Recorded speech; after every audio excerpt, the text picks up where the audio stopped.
Mahigit 50 na ang patay kasunod ng matinding pagkasunog ng residential building sa Hong Kong. May ilang Pilipino ring apektado ayon sa Overseas Workers Welfare Administration. 19 sa kanila ang kumpirmadong nasa ligtas ng sitwasyon. Nakatutok si Darlene Cai.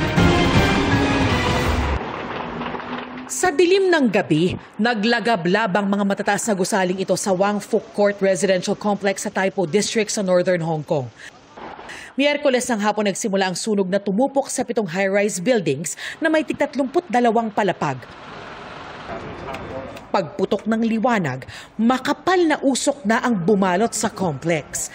Mahigit 24 oras mula nang sumiklab ang sunog, under control na ang apoy sa 4 sa 7 nasunog na apartment block. Ayon sa local fire department, hindi bababa sa 55 ang nasawi dahil sa sunog. Pinakamataas na bilang ng nasawi sa sunog sa Hong Kong sa loob ng mahigit 70 taon. Marami rin ang dinala sa ospital kung saan 16 ang kritikal ang kondisyon. Ayon sa mga otoridad, nasa 300 pang nawawala. Apektado ang nasa 4,600 residente na naninirahan sa mga natupok na gusali.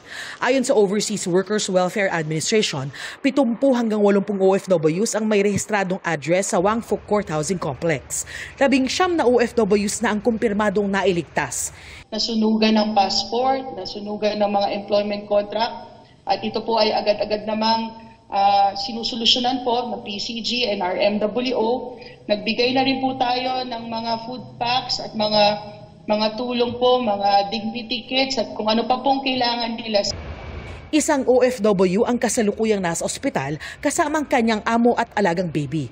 Siya raw ang boses sa gitna ng nag-viral na audio recording kung saan siya humihingi ng tulong sa gitna ng sunog. Hindi pa raw masabi kung totoong may mga Pilipino pang na-trap sa loob ng mga nasusunog na gusali. Iniisa-isa rin daw nila ang mga shelter na pinagdalhan sa mga naapektuhan ng sunog para tignan kung may mga Pilipino.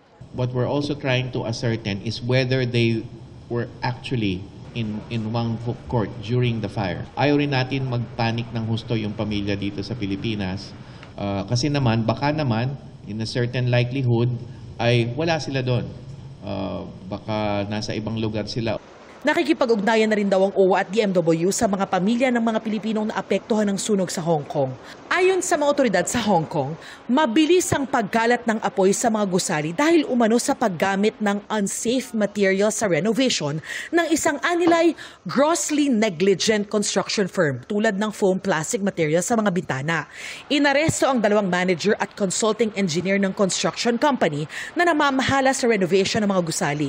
Kumalat din ang sunog sa bamboo scaffolding na nakapalibot sa mga gusali na karaniwang ginagamit sa Hong Kong.